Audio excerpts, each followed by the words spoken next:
Ils sont anciens militaires français. Ils ont choisi de partir combattre Daesh aux côtés des Peshmerga dans le Kurdistan irakien. H étant de ces hommes, il a accepté, sous couvert d'anonymat, de raconter à BFM TV pourquoi il partait. Entretien réalisé cet après-midi par Jean-Wilfried Forquès avec Maxime Soumillac et Maxime Meunier. Nous sommes prêts à mourir comme tout soldat qui a fait son serment un jour. Le sacrifice ultime est quelque chose auquel nous pensons, mais nous ne sommes pas là pour mourir, contrairement à ce qu'il y a en face. Nous sommes là pour combattre, nous sommes là pour aider, et je ne pense pas qu'un vrai soldat ait envie de mourir pour sa cause. Un vrai soldat a envie de survivre pour la servir le plus longtemps. C'est ce que nous avons dans le cœur. La cible, c'est qui? C'est Daesh, essentiellement? Daesh, l'État islamique, ISIS.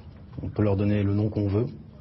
Mais la cible, c'est ces hordes de barbares qui ont un drapeau maintenant, et voire même un uniforme. C'est ça la cible, c'est la sauvagerie. Vous êtes nombreux? Vous êtes combien? Des dizaines? Des centaines? Pour le premier départ, on est une quinzaine, ceux qui forment un groupe de combat utile, déjà pour les premières missions que nous aurons. Et par la suite, nous espérons que la Task Force Lafayette soit grandissante. Voilà, que notre exemple et nos premières missions donnent envie, ce qui déjà est en cours, puisque beaucoup veulent nous rejoindre. Mais nous allons essayer d'organiser quelque chose de structuré pour pouvoir accueillir une vraie force de volontaires. Alors, vous partez de France, vous avez un point de chute, vous allez dans le Kurdistan, au nord du Kurdistan, c'est ça? Nous allons vers une zone irakienne que nous ne donnerons pas, par mesure de sécurité. Et nous sommes attendus là-bas, oui.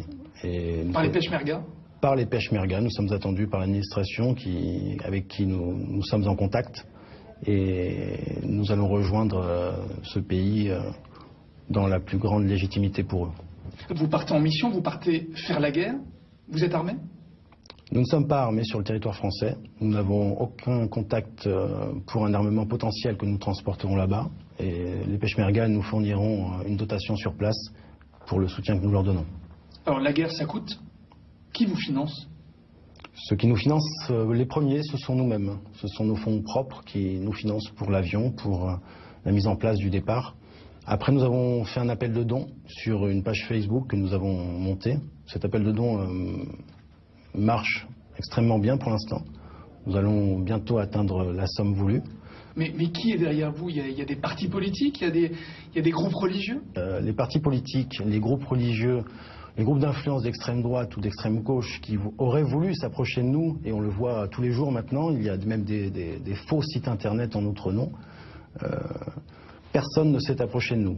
Même s'ils le disent, vous êtes indépendant? Nous sommes complètement indépendants, nous ne voulons pas être approchés et personne ne s'est approché. C'est-à-dire que je pense que ces petites informations sur une approche d'un groupe religieux ou même politique auquel on peut nous apparenter, tout est faux. Qu'est-ce que vous craignez, d'être récupéré?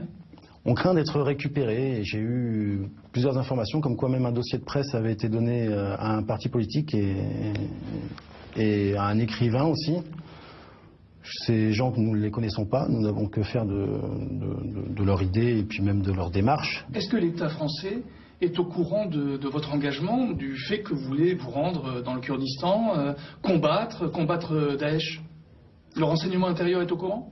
Nous avons pris contact avec. Parce que vous les avez appelés? Nous les avons appelés. Qu'est-ce qu'ils disent?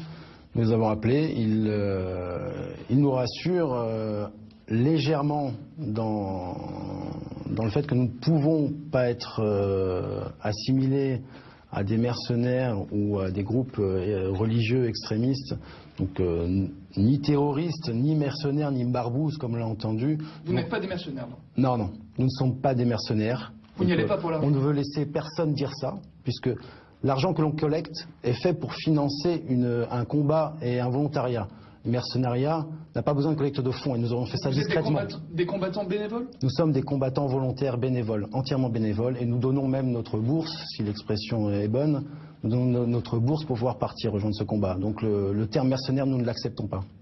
Si vous allez combattre, ça veut dire qu'il y a un déficit d'engagement des États, de l'État français notamment? Ça, je ne le sais pas, mais pour nous, il est intolérable d'attendre autant, et l'action doit être réelle maintenant.